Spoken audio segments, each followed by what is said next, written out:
mai kaunar Allah da annabi ya daina. Salamu alaikum ƴan uwa, ku yi hakuri don Allah ku daina, don Allah ku daina, don Allah ku daina, don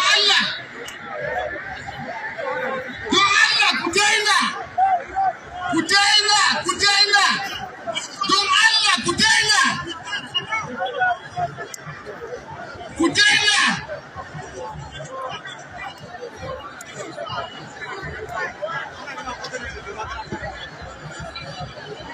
Don Allah ku daina, don Allah. Me kano Allah ya daina.